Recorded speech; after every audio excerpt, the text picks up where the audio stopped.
عالم اگلی صبح جب اس کالونی پہ اتری تو ایک لڑکی بائی سائیکل چلاتی سڑک پر آتی دکھائی دی۔ اس نے ہاتھوں میں باریک دستانے چڑھا رکھے تھے، چہرے پہ سبز رنگ کا ڈسٹ ماسک تھا اور سر پہ پی کیپ۔ سائیکل کی ٹوکری میں اخباروں کے رول پڑے تھے جن کو وہ ایک ایک کر کے ہر گھر میں اچھالتی جا رہی تھی۔ جیسے ہی وہ موڑ کاٹ کے غائب ہوئی، سڑک پر پھر سے خاموشی چھا گئی۔ فاتح رامزل کے دروازے سے گارڈ نے اخبار کا رول کھولا تو وہ فلمی میگزین تھا۔ وہ صفحے پلٹاتے ہوئے اندر کی طرف چلا گیا اور رسالہ ملازمہ کی طرف بڑھا دیا، جو اس نے لیتے ساتھ ہی ریک میں رکھ دیا، کیونکہ ایسے بیکار رسالے گھر میں کوئی نہیں پڑھتا تھا، مگر اخبار والے پھینک جایا کرتے تھے۔ ناشتے کے لیے ملازمہ جب تازہ بریڈ لینے باہر نکلی تو وہ نامحسوس انداز میں اپنی کلائی کھجا رہی تھی۔ وہ ہر صبح اس بیکری پہ تازہ بریڈ لینے آتی تھی، مگر آج وہ شدید کوفت میں نظر آ رہی تھی۔ ٹرالی میں روزمرہ کا سامان بھرتے ہوئے وہ کبھی ماتھے پہ خارش کرتی، کبھی گردن کی پشت کو رومال سے رگڑتی۔ سرخ ننے ننے دانے سے اس کی جلد پہ پھوٹ رہے تھے۔ یہ بریڈ پکڑانا؟ اس نے طبیعت پہ چھائی اکتاہٹ سے سامنے کھڑی موٹی سیاہ عورت کو مخاطب کیا، جو آواز پہ پلٹی اور پھر بریڈ کا پیکٹ اٹھا کے اس کی طرف آئی، مگر اس کی جلد دیکھ کے منہ کھلا رہ گیا۔ پیکٹ ٹرالی میں قریباً پھینکا اور خود بدک کے 2 قدم پیچھے ہٹی۔ مجھ سے دور رہو، تمہیں تو ڈینگی ہو رہا ہے۔ ڈینگی؟ ملازمہ شل رہ گئی، پھر ادھر ادھر دیکھا۔ عورت اب آگے بڑھ گئی تھی، کسی اور نے نہیں سنا تھا۔ وہ سر جھٹکتی ٹرالی دھکیلتی گئی، البتہ چہرے پہ پریشانی کے آثار دکھائی دیتے تھے۔ ان نقلی سمٹمز کو اترنے میں کتنی دیر لگے گی تالیہ؟ فاتح رامزل کے گھر سے 2 گلیاں چھوڑ کے ایک پارک آتا تھا۔ اس کے سرے پہ ایک بینچ پہ تالیہ بیٹھی پیکٹ سے چپس نکال کے کھا رہی تھی، جب ہانپتی کامتی داتن اس کے ساتھ آ کر بیٹھ گئی۔ ان دونوں نے اوپر تدنگ پہن رکھا تھا، جس میں صرف چہرہ دکھتا تھا اور نیچے ڈھیلا ڈھالا سا لباس تھا۔ ایک دن، مگر بے فکر رہو، آدھی بیماری اللہ دیتا ہے تو باقی آدھی گوگل لگا دیتا ہے۔ جب یہ ڈینگی کو نیٹ پہ سرچ کرے گی تو وہ 4 مزید علامات بھی ظاہر ہونے لگیں گی، جو ہمارے الرجک اسپرے کا حصہ ہی نہیں تھی۔ ملازمہ جس وقت ڈائننگ ٹیبل پہ ناشتہ سرو کر رہی تھی، اس کا جسم بخار سے ٹوٹ رہا تھا، سر دکھ رہا تھا اور جلد پہ سرخ دھبے ظاہر ہو رہے تھے۔ وہ موبائل پہ ڈینگی کو سرچ کر چکی تھی اور اسے لگ رہا تھا وہ مرنے والی ہے۔ خاموشی سے اس نے ناشتہ اسرا کے سامنے لا کر رکھا، جو گہرے نیلے اسکرٹ بلاؤز میں ملبوس گیلری جانے کے لیے تیار بیٹھی تھی۔ گردن سے چپکی موتیوں کی لڑی اور کلائی میں تلائی بریسلٹ پہنے وہ سیل فون دیکھ رہی تھی، جب کسی احساس کے تحت چونکی۔ تمہیں کیا ہوا؟ میم، مجھے شاید ڈینگی ہو گیا ہے۔ واٹ؟ اسرا کی آنکھیں کھل گئیں۔ کیسے؟ کب؟ گارڈ، تم لوگ اپنے گھروں میں پانی کیوں جمع رکھتے ہو؟ میم، میرا قصور نہیں ہے، حسن کو بھی ایسے ہی دانے نکل رہے ہیں، مومن منائی۔ گارڈ، اسرا نے کنپٹی کو چھوا۔ چیک اپ کراؤ اپنا، اور حسن سے بھی کہو، سمی تم بچوں کا خیال رکھنا اور گھر کی صفائی اپنی نگرانی میں کرواؤ۔ اور آج خیال آیا تمہیں یہ بتانے کا، ریش تو ہفتے بھر کے بعد جا کے ہوتے ہیں۔ اس کا ناشتہ حرام ہو چکا تھا۔ جی میم، بخار تو تھا کچھ دن سے، اسے سوچ کے ہی تھکاوٹ ہونے لگی۔ پارک میں وہ ابھی تک اسی طرح بیٹھی تھی، تالیہ مسلسل چپس کھا رہی تھی، داتن بار بار گھڑی دیکھ رہی تھی۔ کتنا انتظار کرنا ہے مزید؟ چند منٹ مزید، وہ مسکرا کے بولی تھی۔ مسز فاتح اب تک پیسٹ کنٹرول فون کر چکی ہوں گی۔ چند منٹ گزرے اور پیسٹ کنٹرول کی ایک بڑی سی وین قریب سے گزری۔ تالیہ نے گردن موڑ کے دیکھا، سیاہ حجاب کے حالے میں اس کا چہرہ دمک رہا تھا اور لبوں پہ مسکراہٹ تھی۔ وین کے ڈرائیونگ سیٹ پہ بیٹھے چینی نوجوان نے اسے دیکھ کے صرف سر کو خم کیا اور وین روک لی۔ چلو، وہ تیزی سے اٹھی۔ آگے پیچھے دونوں وین کی طرف بڑھی تھی۔ وین کی پچھلی طرف سوار ہو کر انہوں نے اپنے تدنگ اتار دیے۔ نیچے دونوں نے پیسٹ کنٹرول کا زرد یونیفارم پہن رکھا تھا۔ تالیہ نے اپنے بیگ سے ٹوپیاں اور ماسک نکال کے داتن کی طرف بڑھائیں۔ پچھلی طرف ایک ہی ورکر بیٹھا تھا جو ان سے واقف لگتا تھا، اس لیے جلدی جلدی ان کو سلنڈر اور دوسری چیزیں تھمانے لگا۔ کوئی گڑبڑ نہیں ہونی چاہیے کیتھ، داتن نے روبدار آواز میں سے گھورا تھا۔ یہ تیسرا اس کام ہے جو ساشا، میں اور آپ کر رہے ہیں۔ پہلے کبھی گڑبڑ ہوئی تھی کیا؟ ہم پیسٹ کنٹرول میں نوکری ہی اس لیے کرتے ہیں تاکہ ڈینگی اس کام کر سکیں۔ اگر ہماری جگہ آپ جعلی ورکر لے کر جاتی تو بعد میں پھانڈا پھوٹ جاتا۔ اب ہمارا سارا کام لیگل ہے۔ وہ برا مان کے بولا تھا۔ اوہ سنو، داتن کہنے لگی تو تالیہ نے دبی آواز میں سے ٹوکا، زیادہ باتیں نہیں کرو اس سے، موٹی، شرم کرو، میں تمہاری ماں کی عمر کی ہوں۔ غلط، تم میری دادی کی عمر کی ہوں۔ چند منٹ بعد فاتح رامزل کی لان میں ورکرز اسپرے کرتے نظر آئے تھے۔ اسرا بادل نخواستہ رک گئی تھی، مگر کار میں بیٹھی تھی۔ ملازم نگرانی پر کھڑے تھے۔ ورکر کا ہیڈ آفس آصف اونچی اونچی ہدایات دے رہا تھا۔ سارے میں گھنی دھند پھیلی تھی۔ داتن لاؤنج میں اسپرے کروا رہی تھی، ایسے میں سب کو مصروف پا کر تالیہ دھند میں فاگ گلاسز کی مدد سے دیکھتی آگے چلتی آئی۔ وائی فائی جام کر دیا تھا اور ہوم الارم گارڈ نے خود ہی آف کر دیا تھا۔ کہا تھا نا وہ ہمیں خود دعوت دیں گے۔ اب تالیہ کان میں لگے ننے سے آلے میں بولی، ایسا ہی ایک آلہ داتن کے کان میں بھی لگا تھا۔ اس نے لاؤنج کے پرلے کونے سے اسے اشارہ کیا، کوئی اس طرف متوجہ نہیں تھا۔ تالیہ تیزی سے بیڈ روم میں گھس آئی۔ اندر آ کے اس نے گلاسز اتارے اور گردن گھما کے اطراف کا جائزہ لیا۔ سادہ کمرہ، سادہ پردے، خالی دیواریں، بیڈ سائڈ ٹیبل پر رکھی ایک ننھی بچی کی تصویر اور ساتھ میں مسکراتا فاتح۔ تالیہ آگے آئی اور ڈریسنگ روم کی الماریاں کھولیں۔ مردانہ کپڑے ٹنگے تھے۔ یہ فاتح رامزل کا کمرہ تھا۔ بریسلٹ تو مسز فاتح کلائی میں پہنے رکھتی ہیں، مگر ایک اینٹیک تحفہ انہوں نے یقیناً الماری یا لاکر میں رکھا ہوگا۔ مگر تالیہ تم تو کہہ رہی تھی کہ فاتح نے تنگو کامل کے بیٹے کے منہ پہ کہہ دیا تھا کہ وہ اس کا سکہ اصلی نہیں ہے۔ ہاں اصلی نہ صحیح قدیم تو ہے نا، کوئی اینٹیک ایسے پھینک تو نہیں دیتا، اور مسز اسرا جیسی آرٹ کلیکٹر تو بالکل بھی نہیں۔ اب وہ جلدی جلدی دراز کھول رہی تھی، مختلف خانے چیک کیے، پھر آخری الماری کھولی تو دیکھا سامنے کونے میں ننھا سا سیف نصب تھا۔ سیف کی ہیئت دیکھ کر وہ مسکرا دی۔ آج ہمارا اچھا دن ہے بڑھیا، کان میں لگے آلے میں وہ بولی، کیونکہ اتنے بڑے لیڈر نے اپنی قیمتی چیزوں کو چھپانے کے لیے صرف ایک فائر سیف کا سہارا لیا ہے۔ کیا فائر سیف؟ دروازے کے باہر کھڑی داتن نے حیرت سے سرگوشی کی، پھر اندر آتے ملازم کو دیکھا تو اس پہ برس پڑی۔ تم بغیر ماسک کے اندر کیا آ رہے ہو؟ کینسر کروانا ہے، پھیپھڑے خراب کروانے ہیں، جانتے ہو یہ کیمیکل کتنے نقصان دہ ہیں، ماسک پہن کر آؤ۔ ملازم ہڑبڑا کے باہر بھاگا۔ میرے کان میں مت چیخو۔ اندر سیف کے سامنے گھٹنوں کے بل بیٹھتی تالیہ نے برا منہ بنایا، پھر اپنا ننھا بیگ زمین پر رکھا۔ تجوریاں مختلف طرح کی ہوتی ہیں۔ فائر سیف وہ تجوری ہوتی ہے جو اگر گھر کو آگ لگ جائے اور تجوری 2-3 گھنٹے جلتی بھی رہے تو اندر کی چیزیں محفوظ رہتی ہیں۔ ایسی تجوریوں میں لوگ قیمتی کاغذات رکھتے ہیں اور ان کو کھولنا آسان ہوتا ہے۔ دوسری قسم کی تجوریاں جو زیورات یا رقم کے لیے ہوتی ہیں، ان کو بلگری سیف چوروں کی تجوری کہا جاتا ہے۔ جلتی یہ بھی نہیں ہے، مگر چوروں کے لیے ان کو کھولنا بہت کٹھن ہوتا ہے۔ تم مقناطیس لائی ہو؟ داتن نے دبی سرگوشی میں کہا۔ تالیہ سارا زیادہ راہ ساتھ اٹھاتی ہے میڈم۔ اس نے مسکرا کے بیگ سے ایک سلور رنگ کا گول ہاکی پٹ ریئرات میگنیٹ نکالا۔ وہ ایسا تھا جیسے 2 شامی کبابوں کے اوپر تلے ملا کے رکھا گیا ہو، اور اس کو ایک جراب میں ڈالا۔ اگر ڈائریکٹ مقناطیس لوہے پہ رکھ دیتی اور اس کی انگلی درمیان میں آ جاتی تو وہیں چپکی پڑی ہوتی۔ پھر جراب میں لپٹے مقناطیس کو تجوری کے دروازے کے اوپری بائیں کونے پہ رکھا۔ یہ سب سے پہلا سیف ہے جس کو کھولنا سیکھا تھا میں نے داتن۔ وہ مسکرا کے بتانے لگی۔ اس کے اندر جو کنڈا دروازے کے لاک کو جوڑے ہوئے ہے وہ مقناطیس کے ساتھ چپک جاتا ہے، یوں، اور اس نے مقناطیس آہستہ سے دائیں طرف پھیرا تو دروازے کے دوسری طرف کنڈا ہلنے لگا۔ چند سیکنڈ مزید لگے اور کلک کی آواز آئی۔ تالیہ نے تجوری پہ نصب پاسورڈ پیڈ کو زبان نکال کے دکھایا۔ ہاں ہاں، جب مقناطیس ہے میرے پاس تو تمہارے پاسورڈ کو دبانے کی ضرورت کیا ہے؟ اور مزے سے دروازہ کھولا۔ وہ گل گیا۔ فاتح رامزل کے فرشتوں کو بھی نہیں علم ہوگا کہ کس نے تجوری کھولی تھی۔ مسکرا کے اب وہ کاغذات باہر نکالنے لگی، پھر اندر ہاتھ مارا۔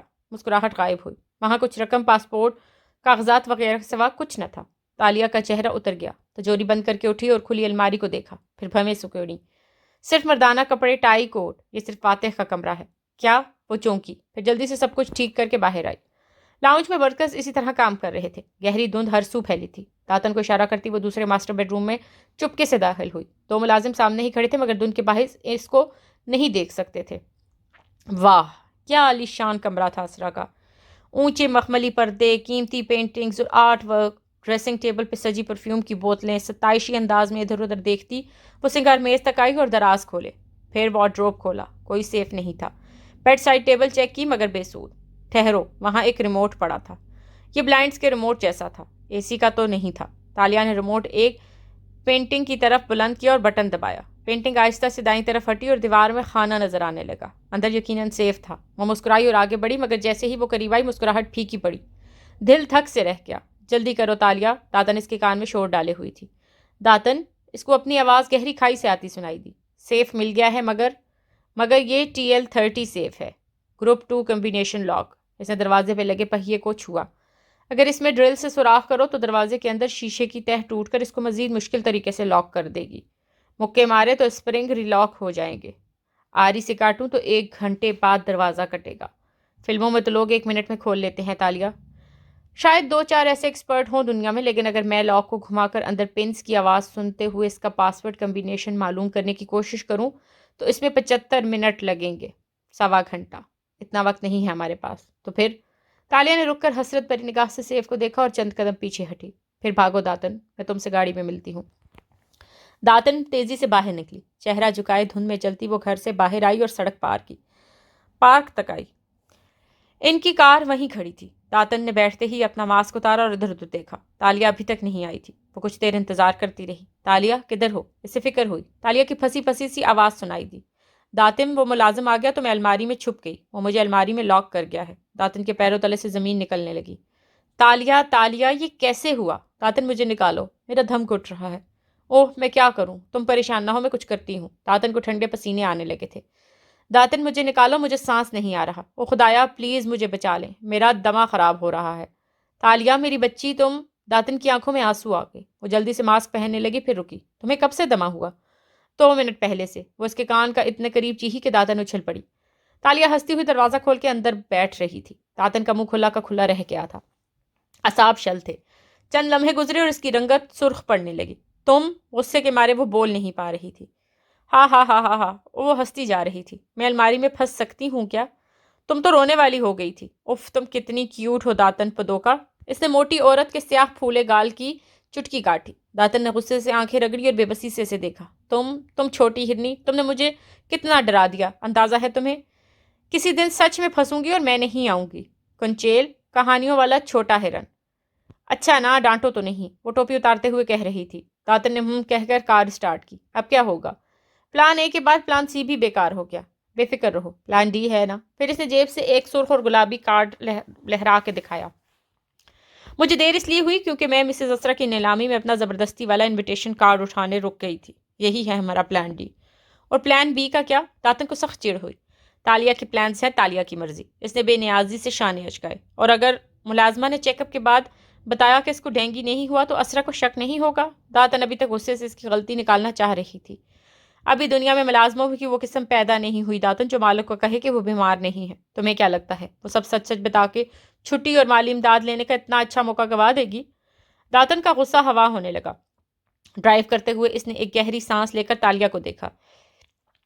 اس وقت مجھے بہت بری لگ رہی ہو تم، لیکن ایک بات ہے، تم کبھی بھی مایوس نہیں ہوتی، ہار نہیں مانتی۔ ایک پلان ٹھپ ہو تو دوسرا لے آتی ہو۔ اتنی ہمت کہاں سے لاتی ہو تم تالیہ؟ پتلے اور جوان لوگوں میں بڑی ہمت ہوتی ہے بڑھیا، مگر تم کیا جانو، وہ افسوس سے بولی تھی اور داتن نے چند منٹ کے لیے اس سے بات نہ کرنے کی قسم اٹھا لی تھی۔ کیل پہ اس دوپہر پھر سے سیاہ بادل چھا گئے تھے۔ بارش کے موٹے موٹے قطرے ایک دم سے برسنا شروع ہوئے اور ساری سڑکیں جل تھل ہوتی گئیں۔ بازاروں میں پھرتے لوگوں نے چھتریاں تانی اور سائبان کی طرف دوڑے۔ ایسے میں آفس کا دروازہ کھول کے ایڈم داخل ہوا۔ اس کے ہاتھ میں ٹرے تھی جس میں کافی کا گلاس، بند ڈھکن اور اسٹرا اسے لیس رکھا تھا۔ آفس میں مدھم بتیاں چل رہی تھیں، بلائنڈ سختی سے بند تھے۔ فاتح کنٹرول چیئر پہ بیٹھا تھا، قدر تھکان زدہ، پیچھے کو ٹیک لگائے، ٹائی ڈھیلی کر کے سفید شرٹ کی آستین پیچھے کو موڑے۔ وہ سنجیدہ لگتا تھا۔ سامنے ایک سفید بالوں والے صاحب بیٹھے تھے۔ یہاں سے ایڈم کو ان کی پشت نظر آ رہی تھی۔ وہ گھنگھارتا ہوا میز تک آیا۔ مہمان کا چہرہ واضح ہوا، وہ فاتح کے ساتھ محو گفتگو تھے۔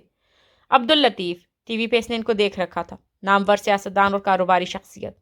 ایک چور نظر ان پر ڈالے سنجیدگی سے ایڈم نے میز پر ٹرے رکھی۔ مہمان کی چائے آئی رکھی تھی۔ یہ فاتح کی کافی تھی جو وہ مال میں ایک خاص شاپ سے لایا تھا۔ وہ اس کے علاوہ کہیں کی کافی نہیں پیتا تھا۔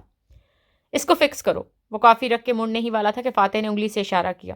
ایڈم نے چونک کے اس کی طرف دیکھا۔ ایک آفس کیبنٹ کا دروازہ گرا پڑا تھا۔ دروازے کا جوڑ، قبضہ وغیرہ سب اکھڑ گئے تھے۔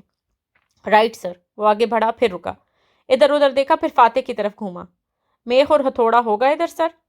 وہ جو الجھن اور اکتاہٹ سے گفتگو شروع کرنے جا رہا تھا، اس سوال پہ ایک نظر اٹھا کے ایڈم کو دیکھا اور پھر واپس مہمان کی طرف متوجہ ہوا۔ وہ ایک سخت نظر ایڈم پر گھڑوں پانی ڈال گئی۔ وہ تیزی سے باہر لپکا، فاتح کے سیکرٹری سے ہتھوڑا مانگا، وہاں نہیں تھا۔ کسی نے بتایا کچن میں دیکھے، وہ ادھر بھاگا۔ بہرحال تھوڑی دیر تک وہ میخیں اور پیچ کس لیے آفس میں دوبارہ داخل ہوا اور باس سے نظر ملائے بغیر ٹوٹی کیبنٹ تک آیا اور پنجوں کے بل اس کے سامنے بیٹھا۔ ایش نے تمہیں پھنسا دیا ہے فاتح، اب تم کیا کرو گے؟ کنکھیوں سے وہ دیکھ سکتا تھا کہ عبداللطیف صاحب فکر مندی سے کہہ رہے تھے۔ وہ جواب میں کچھ نہیں بولا، خاموشی سے ایک ہاتھ گال تلے رکھے کھڑکی کو دیکھتا رہا۔ ہار مان جاؤ گی صرف پیسوں کے پیچھے؟ ہم پولیٹیکل فنڈ ریزنگ کر سکتے ہیں، عوام تمہارے ساتھ ہوں گے، اور سین نیشنل کے 2.5 لاکھ ممبرز کو ہم اپروچ کر سکتے ہیں، تم پارٹی چیئرمین منتخب ہو سکتے ہو۔ ایک آدمی تھا عرب میں۔ وہ گہری سانس لے کر عبداللطیف کی طرف چہرہ گھما کے کہنے لگا، آواز آہستہ اور تھکان زدہ تھی۔ ایڈم دھیرے دھیرے پیچ کسنے لگا، سر جھکائے، سنجیدہ سورج بنائے مگر کان گفتگو پہ لگائے ہوئے۔ مالدار، عزت دار، باوقار۔ اس کا نام عمرو تھا۔ وہ لوگوں کے ساتھ بہت اچھا تھا۔ کعبہ آنے والے حاجیوں کے لیے شوربے میں روٹی توڑ توڑ کے رکھ چھوڑتا، جس کو سب کھاتے اور اسے دعائیں دیتے تھے۔ اس سے لوگوں نے اس کا نام ہاشم رکھ دیا، روٹی توڑنے والا۔ جو لوگ دوسروں کی مدد کرتے ہیں اور اخلاق کے اچھے ہوتے ہیں، انہیں دنیا اچھے ناموں سے یاد رکھتی ہے۔ ایڈم پیج قبضے پہ جمائے آہستہ سے اوزار سے کس رہا تھا، دھیان وہیں تھا۔ ہاشم ایک دفعہ ملک شام گیا تو راستے میں مدینہ میں اس نے ایک خاتون سے شادی کر لی، کچھ دن وہاں ٹھہرا اور پھر شام چلا گیا۔ اس سفر میں اس کا انتقال ہو گیا۔ پیچھے سے بیوی کے ہاں بیٹا پیدا ہوا، مگر ہاشم کے خاندان والے اس شادی سے واقف نہیں تھے، تو بچہ ماں کے پاس پلتا رہا۔ اس کے بال بالکل سفید سے تھے، بلونڈ سنہرے جیسے، اس لیے اس کا نام شیبہ سفید بالوں والا رکھا گیا۔ شیبہ 10-12 سال کا ہوا تو ہاشم کے بھائی مطلب کو اس کا علم ہوا۔ مطلب کے لیے یہ ایک جذباتی دھچکا تھا۔ وہ فوراً مدینہ گیا اور بھتیجے کو اس کی ماں کے اصرار کے ساتھ اپنے ساتھ لے آیا۔ عرب میں لوگ سفر سے واپسی پہ نوجوان غلام خرید کے ساتھ لایا کرتے تھے۔ مطلب جس وقت شیبہ کے ساتھ مکہ میں داخل ہوا تو لوگوں نے سمجھا کہ وہ نیا غلام خرید کر لایا ہے، تو وہ اس لڑکے کو عبد المطلب پکارنے لگے، یعنی مطلب کا غلام۔ مطلب نے کلیئر کیا کہ یہ میرا بھتیجا ہے، مگر شیبہ کا نام اس دن سے عبد المطلب پڑ گیا اور آج تک ہم اس کو اسی نام سے جانتے ہیں۔ مگر میں تمہیں یہ قصہ کیوں سنا رہا ہوں؟ ٹھہرو۔ عبداللطیف صاحب نے پہلو بدلا تو فاتح کے ہاتھ سے اشارہ کر کے انہیں ٹھہرنے کو کہا اور اسی سنجیدگی سے بات جاری رکھی۔ ایڈم کے کان بھی وہیں لگے تھے۔ عبد المطلب مکہ کے اعلیٰ اور معزز خاندان میں سے تھے۔ اگر تم ان لوگوں کی تاریخ پڑھو تو دیکھو گے کہ یہ بہت اونچے اخلاق کے عظیم لوگ تھے، باوقار، بہادر اور جری۔ یہ ہماری طرح چھوٹے چھوٹے مفادات کے پیچھے پڑے بڑے سمجھوتے نہیں کرتے تھے۔ یہ دولت اور قیمتی چیزوں کے انبار اپنے گرد لگا کے خود کو ان کا غلام نہیں بناتے تھے۔ عبداللطیف یہ آزاد لوگ تھے، یہ اپنے جذبات اپنے آستین پہ پہن کے رکھتے تھے۔ عبد المطلب کے مکہ میں بہت عزت اور ناموری تھی۔ وہ بہت اچھے انسان تھے، خوبصورت، نڈر اور دل کے سچے۔ ان کو ایک رات خواب میں کسی کی آواز آئی کہ زمزم کا کنواں کھودو۔ وہ اٹھے تو دیکھا وہاں کوئی نہیں تھا، وہ اکیلے تھے۔ وہ سانس لینے کو ٹھہرا۔ ایڈم کے ہاتھ رک چکے تھے، وہ بالکل دم سادے سن رہا تھا، گردن کے پیچھے کے بال کھڑے ہو چکے تھے۔ زمزم کا کنواں کئی صدیاں پہلے بنو جرہم نے مکہ چھوڑتے وقت دفن کر دیا تھا، اور ساتھ انہوں نے کعبہ کے سونے کے 2 ہرن، قدیم تلواریں، زری وغیرہ بھی اس میں دفن کر دی تھی۔ یہ سب نیشنل ٹریئر تھا، مگر عبد المطلب کو سمجھ نہیں آ سکا کہ وہ اس کو کیسے کھودے۔ اگلی رات انہوں نے پھر خواب میں دیکھا کہ کوئی ان سے کہہ رہا ہے، زمزم کا کنواں کھودو، تم اسے کھود کے نہیں پچھتاؤ گے، یہ تمہارے آباء و اجداد کی طرف سے تمہارا تحفہ ہے۔ یہ نہ کبھی سوکھے گا، نہ اس کا پانی کم ہوگا، یہ حاجیوں کی پیاس بجھانے کو کافی ہوگا۔ عبد المطلب نے پوچھا کہ یہ کہاں ہے، تو جواب ملا، ٹیلے کے پاس، جہاں کوا چونچ سے زمین پر دستک دے رہا ہے۔ اگلی صبح وہ اپنے اکلوتے بیٹے حارث کے ساتھ کعبہ کی طرف گئے۔ قریبی ٹیلے پہ ایک کوا اڑتا ہوا آیا اور زمین پر چونچ رگڑنے لگا۔ دونوں باپ بیٹے نے کدالیں تھامی اور اس جگہ کو کھودنے لگے۔ یوں صدیوں سے دفن کنواں دریافت ہو گیا، خزانہ بھی مل گیا۔ مگر دوسرے لوگ اکٹھے ہونے لگے۔ انہوں نے کہا کہ اس میں ہمارا بھی حصہ ہے، مگر اب مطلب کا کہنا تھا یہ ہمارا ہے، اسے ہم نے ڈھونڈا ہے۔ وہ لوگ لڑائی کے لیے تیار ہو گئے۔ عبد المطلب وہاں اکیلے تھے اور ان کا ایک ہی بیٹا تھا۔ اس وقت ان کو اپنا آپ بہت کمزور لگا اور گو کے بعد میں ان کو سارا خزانہ اور کنویں میں سے حصہ مل ہی گیا، لیکن اس موقع پر انہوں نے دعا مانگی تھی کہ اگر اللہ مجھے 10 بیٹے دے تو میں ایک کو کعبہ کے پاس قربان کر دوں گا۔ ان کے مرتبے کا سردار، ایک بہادر آدمی، ایک جرأت مند لیڈر، وہ صرف ایک چیز کے بلبوتے پہ ان کا مقابلہ کر سکتا تھا، اپنے خاندان کی طاقت، اور کچھ نہیں۔ ہم تب تک کسی جنگ میں نہیں جا سکتے عبداللطیف جب تک ہمارا خاندان ہمارے ساتھ نہ کھڑا ہو۔ اگر ہم ان کو کنونس نہ کر سکیں ہم جیت سکتے ہیں، اگر وہ ساتھ چھوڑ دیں تو چیزیں زیادہ مشکل ہو جاتی ہیں۔ ان کی آواز میں تکلیف سمٹ آئی تھی۔ ایڈم بالکل شل سا بیٹھا تھا۔ اس نے باس کو اتنے دکھ سے بات کرتے پہلی دفعہ سنا تھا۔ میں اس انتخاب میں تب تک نہیں جا سکتا جب تک اسرا اور بچے میرے ساتھ نہ ہوں۔ میں پیسے کی کمی سے نہیں ڈرتا، لیکن اتنے سال میں نے ملے ضیاء کے لیے جد و جہد کی، دکھ اٹھائے، قربانیاں دی۔ اس نے ایک نظر اس فوٹو فریم پہ ڈالی جو میز پر رکھا تھا۔ ننھی سی مسکراتی بچی، فاتح کی آنکھوں میں تکلیف ابھری۔ ہر بات کے اختلاف میں یہی سوچتا تھا کہ کبھی تو اللہ مجھے ہر چیز کے لیے کمپنسیٹ کرے گا، لیکن اب عیش چاہتا ہے کہ میں اپنے خواب سے دستبردار ہو جاؤں۔ تو کیا وہ اتنے سال بے مصرف رہ گئے؟ اس ساری قربانیوں کو میں ضائع کر دوں؟ خواب تو بچوں کی طرح ہوتے ہیں، ہم ان کو اپنے ساتھ پڑا کرتے ہیں، لیکن میرے خواب شاید بوڑھے ہو گئے ہیں۔ ایڈم نے آخری پیچ کسا اور سامان اٹھا کے اٹھ گیا۔ دروازہ کھولتے ہوئے اس نے سنا کہ عبداللطیف کہہ رہے تھے، اسرا کو کنونس کیا جا سکتا ہے، اگر اس نے باہر آ کر دروازہ بند کیا تو آوازوں کا رستہ رک گیا۔ وہ وہیں سیکٹری کے کیبن کے آگے منتظر افراد کے پیچھے صوفے پہ بیٹھا اور موبائل نکال کے اپنی ماں کو کارڈ ملائی۔ جیسے ہی اس نے فون اٹھایا، ایڈم گہری سانس لے کر نظریں جھکائے کہنے لگا، تم صحیح کہتی تھی ماں، مجھے فاتح رامزل کے دل سے خدمت کرنی ہے۔ وفاداری، سچائی اور امانت کا آج کل کوئی مول نہیں ہوتا۔ اور پتہ ہے کیا، اب میں بھی زندگی میں کچھ بننا چاہتا ہوں، بڑا آدمی، اونچے خواب، اونچے مقصد رکھنے والا۔ مجھے اپنے آپ کو کسی بامقصد کام کے لیے استعمال کرنا ہے۔ اور وہ جو آنکھوں میں نئے نئے خواب سجائے کہہ رہا تھا، ایک دم اس کے جوتے پہ کسی نے بوٹ رکھا تو وہ بل بلا کے کھڑا ہوا اور موبائل نیچے کیا۔ سامنے سیکرٹری کھڑا اسے گھور رہا تھا۔ کیا ہوا سر؟ وہ بکھلایا۔ تمہیں اب تک برداشت کر رہا ہوں میں، لیکن یہ جو تم اوور اسمارٹ بن کے فاتح صاحب کے آگے پیچھے پھرنے کی کوشش کر رہے ہو، عبداللہ کی نوکری ہتھیانا چاہتے ہو تم کیا؟ ہاں؟ نہیں سر، آپ کو غلط فہمی۔ وہ ہکلایا، مگر سیکرٹری نے غسیلی نظروں سے اسے گھورتے ہوئے بوٹ سے اس کا انگوٹھا مزید زور سے دبایا۔ اور آفس میں بہت سے آئے اور بہت سے گئے۔ جو آتا ہے طاقت کا خواب لے کر آتا ہے، اور میں اسے مکھی کی طرح نکال پھینکتا ہوں۔ اس لیے لمبے لمبے خواب مت دیکھو، اپنے گنے چنے دن گزارو، اور سر سے زیادہ فرینک نے، ورنہ اب بھی عبداللہ کو کال کر کے بتاؤں گا کہ تم اس کی نوکری ہتھیانے کی کوشش کر رہے ہو۔ وہ تمہاری جان لے لے گا۔ سمجھ میں آیا؟ جی سر۔ ایڈم نے نگاہیں جھکا دی۔ اب مجھ سے معافی مانگو۔ نوجوان سیکرٹری سے اس طرح گھورتے ہوئے چبا چبا کے بولا تو ایڈم نے گلابی پڑتی آنکھیں اٹھائیں۔ سوری سر، اب ایسا نہیں ہوگا۔ وہ ہنکارا بھر کے مڑا اور بوٹ اس کے پیر سے ہٹا دیا۔ ایڈم نے فون اوپر کر کے دیکھا، کال ابھی تک ملی ہوئی تھی اور ماں یقیناً خاموشی سے سن رہی تھی۔ اس نے فون کان سے لگایا تو وہ خود سے ہی کہنے لگی، لوگوں کی تنقید نہ ہو تو کوئی آگے بڑھ ہی نہ پائے۔ تم دیکھنا، اللہ تمہیں دوہرا وقت لگائے گا ایڈم۔ تم ایک دن دنیا پہ حکومت کرو گے، یہ تمہارے ماں کی دعا ہے۔ اس نے جواب نہیں دیا اور فون بند کر دیا۔ وہ جانتا تھا وہ صرف اس کا دل رکھنے کے لیے کہہ رہی ہے، ورنہ آج کل کے دور میں سونے کے ہرن اور زمزم کے کنویں کسے ملتے ہیں۔ اس نے دیکھا کہ وہ کیچڑ آلود زمین تھی۔ وہ دونوں آمنے سامنے بیٹھے تھے، 4-5 درختوں میں گرے ہوئے۔ بارش تڑا تڑ برس رہی تھی۔ وہ درخت سے ٹیک لگائے اکڑوں بیٹھا تھا اور اسے پتلیاں سکوڑ کے چبھتی نظروں سے دیکھ رہا تھا۔ وہ سامنے کیچڑ پہ بیٹھی تھی، اس کے منہ پہ مٹی لگی تھی، الجھے سنہرے بال گرد آلود تھے، چہرے پہ زخم کے نشان تھے، کپڑے پھٹے پرانے تھے۔ وہ بھی فاتح کو انہی نظروں سے دیکھ رہی تھی۔ وہ بازو میں کچھ پکڑے بیٹھی تھی، ایک ننھا ہرن تھا۔ وہ اس کو اپنے بازو میں زبردستی جکڑے ہوئے تھی۔ ہرن کسمسا رہا تھا، پھڑپھڑا رہا تھا، مگر تالیہ نے اپنا کیچڑ آلود پاؤں اس جانور کی گردن پر رکھا ہوا تھا۔ آپ نے مجھ سے پوچھا تھا، یاد ہے؟ وہ نظریں اس پہ جمائے کیچڑ پر رکھا چاقو اٹھاتے ہوئے غرائی تھی کہ تاشا، تمہارے ٹیلنٹ کیا ہے؟ تمہاری زندگی میں کامیابیاں کیا ہیں؟ تمہیں کیا آتا ہے؟ وہ ایک ایک لفظ چبا کر ادا کر رہی تھی۔ چاقو اب ہرن کی گردن سے لگا گیا تھا۔ نظریں فاتح کے چہرے پر مرکوز تھیں۔ مجھے یہ آتا ہے۔ وہ ساتھ ہی چاقو تیزی سے ہرن کی گردن میں گھونپ دیا۔ معصوم جانور چلایا، تڑپا، خون کے تازہ چینٹے فاتح کے چہرے اور شرٹ پر آ گرے۔ انہوں نے آنکھیں بند کر لی اور سر جھٹکا۔ بولا، کچھ نہیں۔ ہرن تڑپ رہا تھا، خون بہہ رہا تھا، اس کے کپڑے زمین سرخ خون سے رنگین ہوتی جا رہی تھی۔ وہ ایک جھٹکے سے اٹھ بیٹھی، گھبرا کے ادھر ادھر دیکھا۔ بیڈ روم تاریک تھا، وہ اکیلی تھی۔ اے سی چل رہا تھا اور آرام دہ ٹھنڈے ماحول میں سکون ہی سکون تھا، مگر اس کا دل زور زور سے دھڑک رہا تھا۔ سارا جسم پسینے میں نہایا ہوا تھا، بال تک گیلے ہو گئے تھے۔ وہ تیزی سے بستر سے اتری اور لیمپ چلایا۔ زردہ روشنی تاریکی میں گھل کے کمرے کو نیم روشن کر گئی۔ اس نے بے اختیار اپنے ہاتھ دیکھے، اپنے کپڑے جھاڑے۔ کوئی خون، کوئی جانور، کچھ بھی تو نہ تھا۔ تالیہ نے سر ہاتھوں میں گرا لیا اور بیڈ کنارے بیٹھتی چلی گئی۔ ایسا پہلی دفعہ ہوا تھا۔ ایسے بھیانک خوفزدہ کرنے والے خواب وہ پہلے نہیں دیکھا کرتی تھی۔ اسے ان سے کبھی ڈر نہیں لگا تھا۔ پھر اب کیا ہو رہا تھا؟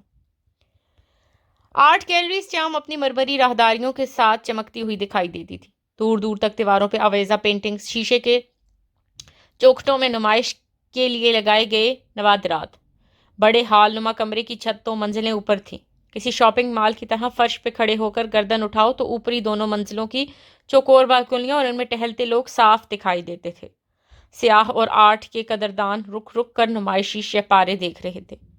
ایسے میں اوپری منزل پر کارنر آفس کے اندر خوشگوار ماحول میں میٹنگ جاری تھی۔ کنٹرول چیئر پہ اسرا محمود بیٹھی تھی، ماتھے پہ کٹے بال سامنے کیے اور باقی کو فرانسیسی جوڑے میں گوندے اس نے اسکرٹ کے اوپر گرے منی کوٹ پہن رکھا تھا۔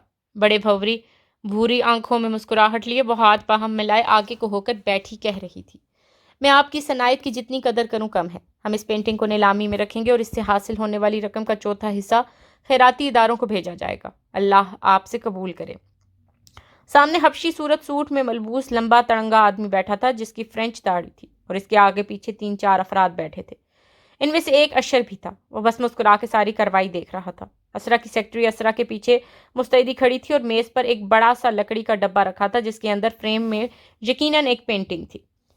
نوازش میم، وہ سر کو خم کر کے مسکرا کے بولا تھا، یہ پینٹنگ ہمارے خاندان میں پچھلے 70 سال سے موجود ہے۔ تمام لیگل ڈاکومنٹس میں نے آپ کو دے دیے ہیں۔ چینی پینٹر سپوئلم عموماً چینی اور مغربی تاجروں کے پورٹریٹ بناتا تھا، مگر اس کا یہ کام زخمی ہرن اس کے دوسرے تمام کام سے مختلف ہے۔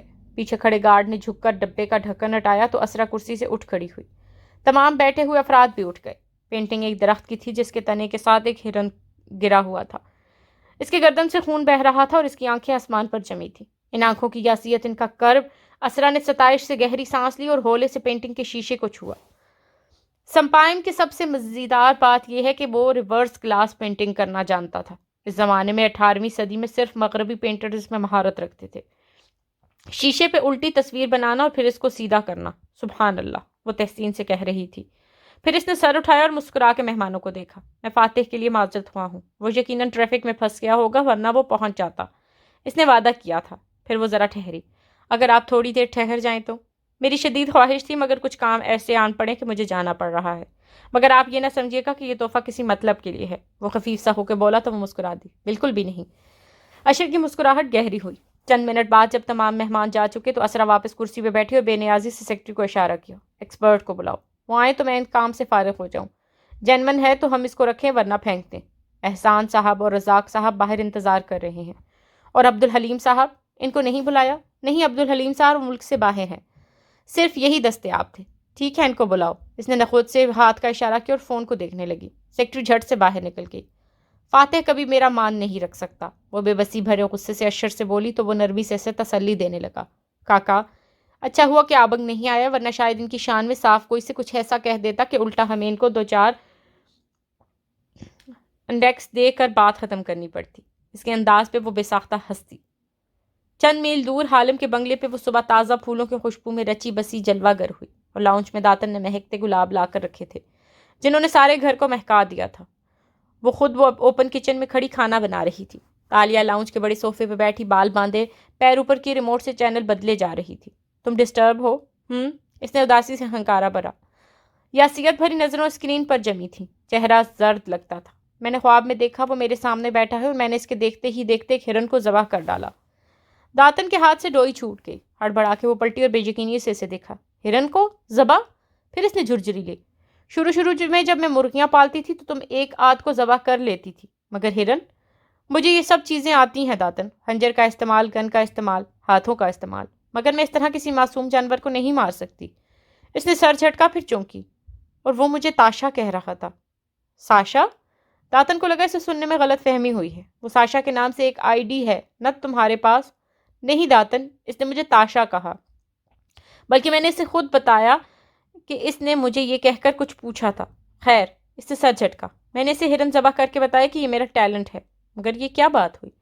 خواب تو علامتی ہوتے ہیں نا، تو پھر یہ سب کیا تھا؟ وہ الجھی ہوئی تھی۔ تمہارا ٹیلنٹ کیا ہے؟ اس سوال پہ اس کا چہرہ زخمی سا ہو گیا۔ لوگوں کو دھوکہ دے کر پیسے بٹورنا اور چوریاں کرنا۔ وہ تلخ ہوئی۔ مگر اس کے علاوہ تم ایک اچھی آرٹسٹ بھی ہو، آرٹ کی پہچان ہے تمہیں۔ اگر تم کسی یونیورسٹی میں یا کسی آرٹ میوزیم میں بطور ایکسپرٹ کام کرو تو بہت پیسے بنا سکتی ہو۔ اصلی اور نقلی آرٹ کی تصدیق بہت کٹھن کام ہوتا ہے۔ جانے دو، اس کا میرے خواب سے کیا تعلق؟ خیر، آج ہم پلان ڈی کی طرف آئیں گے۔ اس نے ریموٹ سے ٹی وی بند کیا اور تمام الجھنوں کو گویا جھٹک کے مکمل طور پہ داتن کی طرف متوجہ ہوئی۔ مسز یاسمین اور مسز فوزیہ کس وقت گیلری جائیں گی؟ میں نے تمہارے نمبر پہ ان دونوں کو میسج کر کے آج شام کو کہا تھا، مگر تالیہ؟ داتن پین ڈھک کے سامنے آئی اور فکر مندی سے اسے دیکھا۔ تم ان کے ساتھ گیلری جاؤ گی تو وہاں کسی کو بھی بتا دیں گی کہ تم تالیہ مراد ہو۔ ہاں تو وہ کس تالیہ مراد کو جانتی ہیں؟ امیر کبیب، سوشلائٹ اور آرٹ کی قدردان تالیہ کو جانتی ہیں وہ۔ ان کو یہ تو نہیں معلوم کہ میرا اصل ذریعہ آمدنی کیا ہے، اور میں نے جن علاقوں میں ویٹرس یا نوکرانی بن کے کام کیا ہے وہ یہاں سے کافی دور ہے، اور وہ اپر مڈل کلاس ہے۔ تالیہ مراد ہائی ایلیٹ میں موو کرنے والی لڑکی ہے جس کے بال سنہنی ہیں اور جو صرف ڈیزائنر ڈائمنڈز پہنتی ہے۔ یہی تو میں کہہ رہی ہوں کہ مسز اسرا سے بریسلٹ چرانے کے لیے تم نے اگر گرفٹر ہی بننا ہے تو کوئی اور روپ تہار لو۔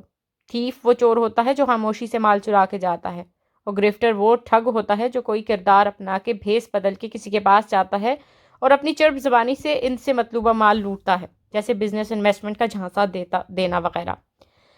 میں کبھی گرفٹنگ نہیں کرتی داتن، وہ تم کرتی ہو۔ میرا چہرہ KL کے اس علاقے میں ایک امیر سوشلائٹ کی طور پر مشہور ہے جو اپنے باپ کی دولت خرچ کر رہی ہے۔ میں نہیں چاہتی کہ کل کو جب میں یہ کام چھوڑوں تو مجھے کوئی پہچان لے۔ ابھی تک تالیہ نے کسی کے ساتھ گرفٹنگ نہیں کی۔ وہ بے فکر تھی، جیسے برستی بارش میں کوئی کھلے آسمان تلے خوشباش مراقبے میں بیٹھا ہو۔ مگر تم نے نوکرانی کا رول ادا کرنے کے لیے یہ نام استعمال کیا تھا تالیہ۔ مجھے اچھا لگ رہا تھا اپنے نام کے ساتھ وہ اچھے القابات سننا، مگر اس میں میرا حلیہ بالکل مختلف تھا، اور اب بھی میں ساشا یا کچھ اور بن کے نہیں جاؤں گی، میں تالیہ مراد ہی بن کے جاؤں گی۔ وہ مطمئن بیٹھی تھی، مگر داتن نے اسے بے چینی سے دیکھا۔ تم نے مسز اسرا کو جوس سرو کیا تھا، مگر اس نے پہچان لیا۔ اوہ داتن، ہم روز ریسٹورنٹ میں درجنوں ویٹرز کو دیکھتے ہیں۔ 1-2 سیکنڈ کے لیے ایک ہی یونیفارم میں ملبوس ایک عمر کے 3-4 لڑکیوں کو دیکھ کر کوئی بعد میں نہیں پہچان سکتا۔ اسرا دن میں 10 جگہوں پہ جاتی ہے اور انہوں نے مجھے دیکھا ضرور تھا، نظر نہیں ملائی تھی۔ کسی کو بھی میں یاد نہیں ہوں گی۔ لائٹس بھی ڈم تھیں۔ رہے ان کے ملازم تو وہ کوئی اتنے ذہین فتین عقابی نظروں کے مالک نہیں تھے کہ مجھے پہچان لیں۔ وہ ہاتھ ہلاتے ہوئے بات کرتی تھی جیسے ہواؤں میں اندیکھے تال چھیڑ رہی ہوں، جیسے کوئی جادوگر سارے جادو بکھیر کے ہر چیز طے کیے بیٹھا ہو۔ تو اب تم باقاعدہ اسرا سے ملنے جا رہی ہو، مگر تم کیا کہو گی؟ تالیہ کے چہرے پہ آسودہ سی مسکراہٹ بکھر گئی۔ وہ پیر نیچے اتارتی اٹھ کھڑی ہوئی۔ میں نے کچھ نہیں کہنا، جو کہنا ہے میرے ڈائمنڈ نے کہنا ہے۔ تم کھانا بناؤ، میں بال ڈائی کر کے واپس تالیہ مراد بن جاؤں۔ اور پیروں میں چپل گھسیٹتی سیڑھیوں کے طرف بڑھ گئی۔ پیچھے دیچکی میں تلنے کی خوشبو آنے لگی تو داتن ہڑبڑا کے